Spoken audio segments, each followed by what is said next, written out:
Olá, vamos iniciar mais um programa Saúde para você. Meu convidado hoje é o cirurgião plástico, Dr. Cleider de Freitas. Ele vai conversar com a gente, ele vai dar algumas orientações técnicas para a cirurgia da mama. Só um minutinho que já a gente está de volta.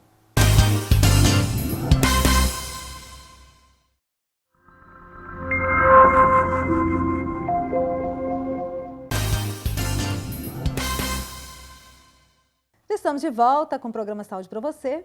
Agora sim, eu vou conversar com o Dr. Cleider sobre orientações técnicas para a cirurgia da mama. Olá, doutor, seja bem-vindo ao nosso programa. Olá, tudo bom, Rinaldo? Prazer. Tudo bem, prazer é nosso, estar Dr. aqui Cleider. com você.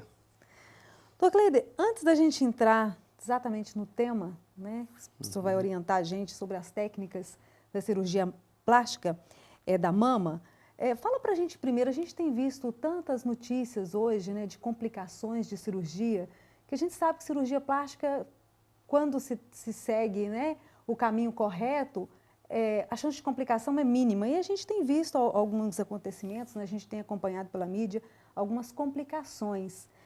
Eu queria que o senhor falasse para a gente por que o senhor acha que isso acontece, dificuldade das pessoas na hora de escolher o profissional, na hora de escolher o hospital. Fala para a gente dessa formação médica. Marinalva, a cirurgia plástica, ou talvez algumas outras especialidades, são especialidades que exijam, assim, digamos assim, que você escolhe uma especialidade que exija que você, digamos assim, se incorpore nela, né? Quer dizer, dá a impressão de que a especialidade é que escolhe a gente, né? Uhum. E quando você pretende fazer uma coisa, digamos assim, um trabalho dentro de uma linha de raciocínio, né? Lógico, né? Você é obrigado também a estabelecer um certo comprometimento, né, com aquilo que você está fazendo. Então, hoje é muito simples você desviar disso, né? Eu acho que a parte financeira hoje talvez seja a principal razão por esse desvirtuamento aí desse tipo de colega que faz esse tipo de trabalho com relação a essa saída da linha mestra, né, nós quando terminamos a faculdade lá, fazemos, né, que é o juramento, né, e nesse juramento está toda a nossa vida, né, a nossa curva de aprendizado, né, o médico, digamos assim, mais novo, e não é só o médico, é toda a profissão, você hoje é melhor do que no início, profissionalmente. Então a gente sabe que isso existe, né? Nós tivemos professores. Esses professores eram melhor do que a gente, né? Então, depois que nós terminamos a faculdade, terminamos o curso de medicina, você então vai fazer uma residência médica, né? E aí você escolhe por onde seguir. Então, se você, no meu caso, por exemplo, minha formação foi em Rio de Janeiro, quer dizer, eu fiz a minha formação toda por lá. Então, foi o tal da residência médica, são 3 anos de residência médica. Depois você faz mais 3 anos de cirurgia plástica, são 6 anos. Depois, esses meios de fazer cirurgia plástica da face, né? Cirurgia plástica da face, então, é a cirurgia crânio-maxilofacial. Aí mais 3 anos, 9 anos. Então, você vai completando esses janeiros aí, você entendeu? 9 anos de formação, depois eu te fiz mais 3 de mestrado em cirurgia da face com o professor Pitangui. Então a gente vai somando isso e dá quase que uma vida de formação. É um diferencial, né, de doutor formação cirúrgica, né? Então quando eu saí do Rio de Janeiro e vim para Caratinga, eu vim assim com uma consciência muito boa daquilo que eu poderia oferecer para o meu paciente aqui, da minha terra, né? Então isso digamos assim, é um comprometimento que você tem, tá certo? Eu acho que isso também ajuda a você caminhar no meio, sabe? Agora, o colega que não tem um comprometimento basicamente com a profissão dele, fica muito fácil, é um limiar muito fácil dele sair da linha. E essa saída da linha, normalmente, com a situação que nós estamos passando hoje na nossa vida atual, com esse problema financeiro do país, essa coisa maluca, o sujeito começa a se vender por muito pouco, sabe? Doutor Bumbum nem tanto, né? Que ele se vendeu por muito, né? Ele trabalhou mais ou menos aqui, uns 10 anos fazendo esse tipo de trabalho, né? Quer dizer, já aconteceu outros problemas com ele e tudo, mas agora aconteceu o principal, né? Então, falou assim, o índice de complicação é pequeno, mas se acontecer com você é 100%. Sim, sim. Então, aquilo que pode acontecer, quer dizer, eu acho que a Anvisa liberou a utilização do material que eles usavam. O problema todo é onde ele estava usando o material, dentro de um apartamento, né? Então, são coisas assim que o dinheiro vai corrompendo, né? Aliás, não é só na parte médica, não, né? Em todos os lelos da cadeia, o dinheiro tem esse poder de corromper o profissional, né? E tirá-lo de uma linha de raciocínio. Agora, doutor Cleider, é importante também a pessoa, na hora de decidir, né, fazer uma cirurgia plástica, conhecer bem, né, o currículo do médico, escolher bem o médico, né, saber onde que vai ser feita essa cirurgia. Isso é importante, né? Hoje a Sociedade Brasileira de Cirurgia Plástica ela está numa luta muito grande, tentando convencer. A gente faz parte de um grupo da Sociedade Brasileira de Cirurgia Plástica, são 6.500, aproximadamente 6.500 colegas de cirurgia plástica nós temos no Brasil hoje. E a gente, como a gente avançou um pouco na formação cirúrgica, nós acabamos fazendo prova de membro titular também, sabe? Então, nós somos membros titulares da Sociedade Brasileira de Cirurgia Plástica. E com isso, é mais ou menos um grupo aí de 1.000 e poucos colegas, né, que fizeram essa prova de título. Então, assim, é um grupo que decide, basicamente, os nortes da Sociedade Brasileira de Cirurgia Plástica. Então, quando temos um problema, reunimos isso em Assembleia Geral e ali a gente decide. Apenas os membros titulares, né? Então, é uma coisa, quer dizer, é uma sina que a gente, basicamente, quando você pretende fazer uma coisa bem feita, você quer ir até o fim nisso, né? Então, a gente acabou fazendo essa prova de membro titular e aí automaticamente você tem que fazer uma prova escrita, uma prova oral, né? Então é uma exigência de realmente para você exercer a profissão de uma forma que você consiga dar para esse paciente o que ele está buscando para você. Né? Doutor Cleider, a gente sabe que você esteve fora de Caratinga por um bom tempo. Agora você já está operando aqui de volta, né? Sim, Marinalva, quando nós chegamos em Caratinga, começamos a operar em Caratinga, né? E automaticamente você tem algumas coisas, por exemplo, eu acho que os próprios acontecimentos da vida, né, vão fazendo com que você faça escolhas, né? Na vida é assim, né? E aí, então, nós trabalhamos realmente um tempo fora, ficamos uns 10 até mais, não vou falar nem tempo não, porque... Mas a verdade é que, atualmente, eu acho que a medicina de Caratinga está adquirindo um norte aí, ela está entrando nos trilhos e a gente vê isso com muita felicidade e quer participar disso. Essa é a razão pela qual a gente está empenhado nisso, embutido nisso, em fazer uma boa medicina, para o paciente ficar mais fácil, uma escolha mais fácil, né, da especialização, da especialidade. Isso vai acontecer com todas as especialidades, né? Doutor Cleider, a gente vê que muitas especialidades médicas, às vezes, se beneficiam do uso da imagem, né, que são projetadas diretamente pela mídia, né, usam dessa forma, às vezes, o antes e depois, aproveitam dessas imagens, né, para se projetar profissionalmente. O que você acha, qual que é o posicionamento hoje dos conselhos, né, tanto regionais e federais, de medicina a respeito desse assunto?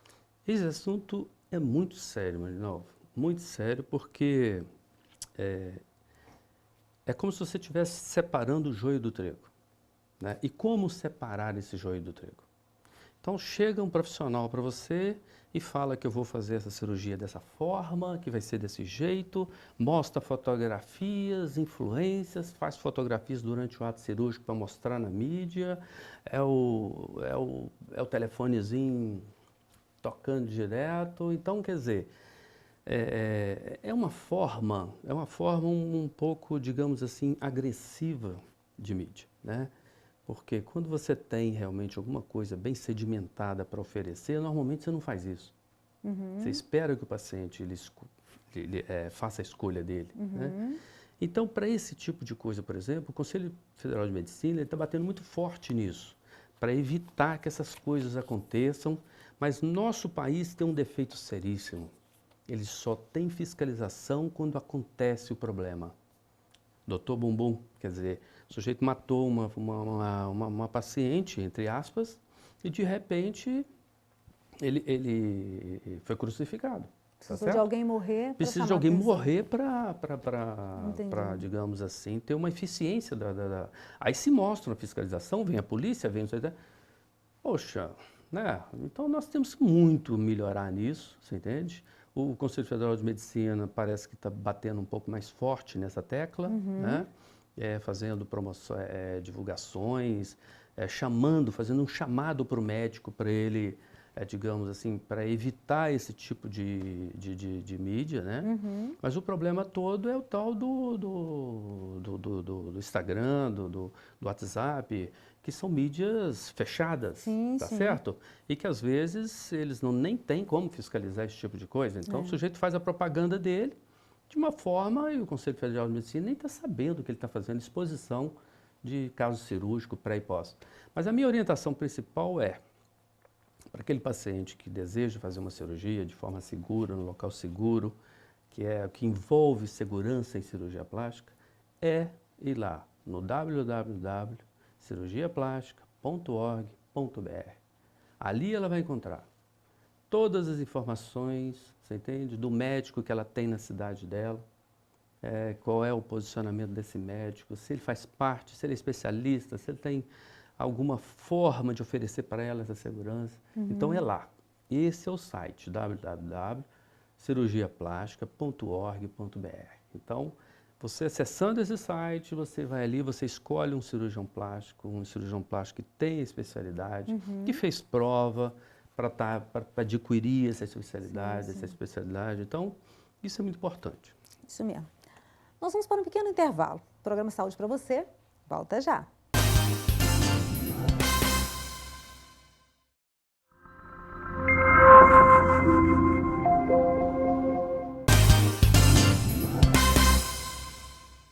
Estamos de volta com o programa Saúde para você.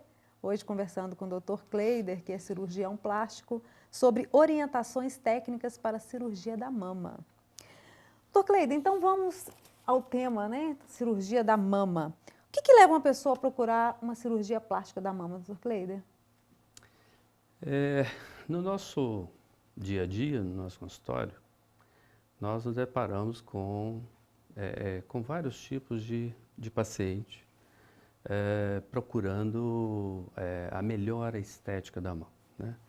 Agora, melhor do que isso é você procurar saber o que causa isso, né? Porque a mama, por ela ser um órgão suspenso na região do tórax, basicamente é o sutiã que a contém apenas, porque, caso contrário, a gravidade vai atuar 100%. Tá? E a mama, ela tem uma estrutura glandular, que é onde tem lá os ácidos que fazem a produção do leite. Em volta dessa glândula, nós temos gordura, que é um tecido que nós chamamos de tecido de preenchimento, né? E abraçando isso tudo a pele.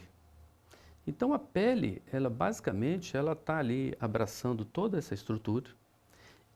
E o que faz com que essa pele estire, ou seja, fica esticada, né, é o conteúdo que está dentro dela ali. Então o que poderia alterar esse conteúdo? A paciente amamentou, por exemplo, aumenta o volume da mama por causa do aumento da glândula, que aumentou a quantidade do leite lá dentro da glândula, certo? Então ela expande. A criança vai, mama e ela reduz. Gente, queria deixar bem claro aqui, tá? A amamentação, o leite materno é o principal alimento né, do ser humano. Vamos deixar isso bem claro, né? Separar uma coisa da outra, né? Porque nós estamos querendo afirmar aqui que o aleitamento ele tem que ser realizado sempre, né? Sim, sim. Porque a mulher vive nesse momento um outro estado, né? Um estado de graça, um estado de só ela poder fazer esse tipo de coisa, né? Então, quando ela tem um filho, é a coisa mais nobre que ela tem na vida dela, né? Então, ela tem várias fases. Então, nesta fase, ela está cuidando dessa parte da vida dela. Só que essa criança nasce, cresce, vai cuidar da vida dela. E aí, então, ela vai cuidar do corpo dela. E aí, nessa fase que nós estamos falando, né, que vai acontecer que aquela amamentação, ela interfere, não é a amamentação que interfere, né? É o aumento do leite e automaticamente a redução, quando a criança amamenta, reduz o volume, né? Então, esse aumento e essa redução é apenas na glândula mamária. Isso é importante. Entendi. Agora, quando a pessoa vai, por exemplo, engorda e emagrece, no famoso efeito sanfona, ele está aumentando o tecido gorduroso, né? E nesse momento em que ele aumenta o tecido gorduroso, reduz o momento, a pele, ela perde essa capacidade de retração e automaticamente começa a haver uma frouxidão, uma flacidez dessa pele. E aí, então, tem-se a primeira indicação da cirurgia de prótese, que principalmente associada à hipoplasia, quer dizer, aquela mama que não cresceu, né? São as duas formas que você tem para, digamos assim, de corrigir os problemas da mama, né? Então, você tem uma mama hipoplásica, aquela mama que nunca amamentou, né? Você tem aquela mama que já amamentou, também hipoplásica, com pele, né? Então, são várias formas que você tem e as formas mais variadas de mama. A mama pode ter uma implantação mais alta, uma implantação mais baixa. Às vezes, quando se coloca uma prótese numa mama com implantação baixa, a mama fica baixa, né? E a paciente está querendo colo, né? E ela não vai ter porque a implantação da mama dela é baixa. Então, isso são N fatores que são observados caso a caso, né? Agora, doutor Gleider, quais os principais fatores que interferem no resultado de uma inclusão de prótese, por exemplo, de mama, né? Em que possa diminuir aí qualquer risco de complicação ou insatisfação por parte da paciente?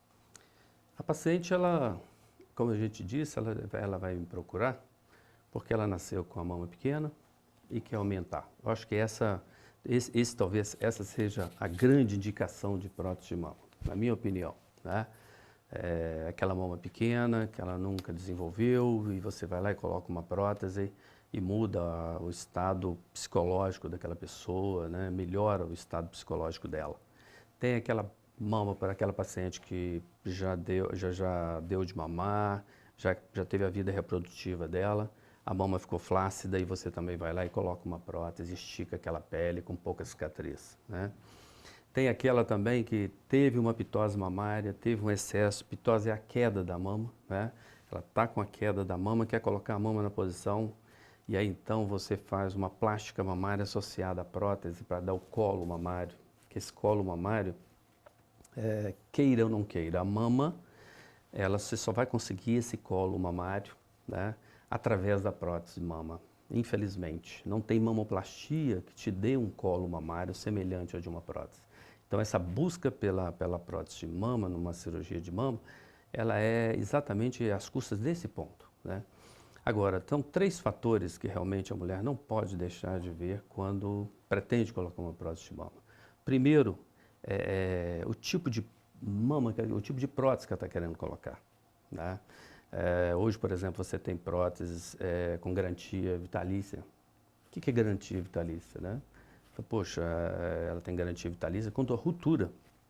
Então você coloca uma prótese, você vai ficar o resto da vida com ela, né? Ah, não, mas a mama vai cair. Pode cair, você tira a pele, mas não precisa trocar a prótese, né? Então É possível. exatamente. Então, às vezes se faz lá um pacote de cirurgia lá, né? Mas coloca uma prótese lá da China, né? E é lógico que esse sujeito vai ter que trocar daqui a 10 anos, né? Então, assim, tem que ver muito bem qual é a marca da prótese, né? Isso aí é muito importante, você saber o que você está colocando no seu corpo, né? Então, isso é muito importante.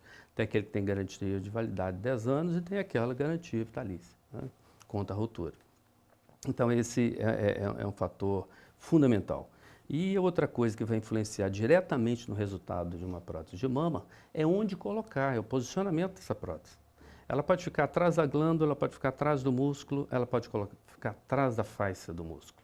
Então, cada sítio desse terá um resultado, né? A pele não está suportando nem o peso da glândula. Se você vai lá e coloca mais uma prótese, a tendência é descer, né? Se coloca atrás do músculo, vai ficar as mamas afastadas, porque o músculo insere na lateral do externo e não deixa essa prótese medializar. Então, todas as próteses submusculares, elas são afastadas, né? Tem a subfacial, que eu mais gosto, porque você posiciona a prótese onde você quer, e ela tem a vantagem sobre a subglandular de dificultar mais essa queda da prótese, né? Porque você faz uma cinta para segurar essa prótese no local, né? O outro fator é a incisão, né? Você pode fazer incisões periareolares e inframamárias, né? E às vezes até axilar. Então é importante discutir esse corte como vai ser, porque depois que você colocou cicatriz, corte e deu ponto, acabou. É uma cicatriz que você vai ter para o resto da sua vida. Então é importante determinar esse tipo de incisão. E mais importante ainda é o volume, que no início o cirurgião leva 3 pares de prótese para a sala, né? Então vai falar com a paciente que ela vai usar a 200, 250 ou 300. Tá? Eu acho que a paciente tem que saber o volume que ela vai colocar antes de ir para a cirurgia. Né? Então isso é importante, porque às vezes coloca uma prótese menor lá na frente, ela vai gerar insatisfação.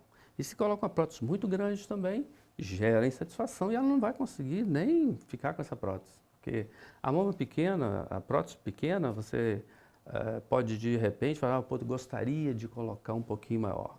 Mas a prótese grande, você não consegue usar. É como uma paciente que tem uma hipertrofia mamária, que é uma das indicações também de mamoplastia, que seria, no caso, a redução mamária, né? Então, esses 3 fatores são importantes.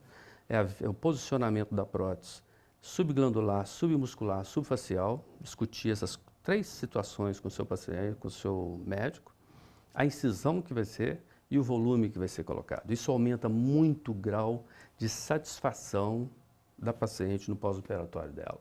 Doutor Cleiton, a cicatriz é bem discreta, né? A cicatriz a inframamária basicamente fica no sulco inframamário, submamário, né? A periareolar é uma ótima via de colocação, principalmente naquelas mamas que já amamentaram, né? Porque você secciona ductos, né, da galactófaros e com a secção desses ductos, por exemplo, uns 40%, 50% da mama passa a não mais produzir leite, né? Então, essa periareolar é mais indicada para aquele paciente que já amamentou, né? Para aquela paciente que já amamentou. E a axilar, que também é uma via muito interessante, a mama fica basicamente sem cicatriz, né? Mas como toda técnica tem a sua nuance, né? Essa axilar tem o problema do linfonodo sentinela, que é um linfonodo importante na axila do paciente, quando você tem alguma doença na mama e que tenha, digamos assim, disseminação linfática, esse linfonodo ele é um alerta de que realmente a doença saiu do controle, né? Se ela está no linfonodo é porque ela está espalhando, né? Então, essa incisão a gente tenta evitar, porque, de certa forma, ela estaria causando, digamos assim, uma dificuldade, né, no diagnóstico e tratamento de uma possível doença da paciente. Ok, tá aí.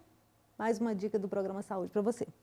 Agradeço a sua participação, doutor Cleiton, no nosso programa hoje. Muito obrigado pelo convite e a gente vai estar sempre aqui que você convidar, nós estaremos aqui com você, com certeza. Com certeza, isso mesmo. Até o próximo programa Saúde para você.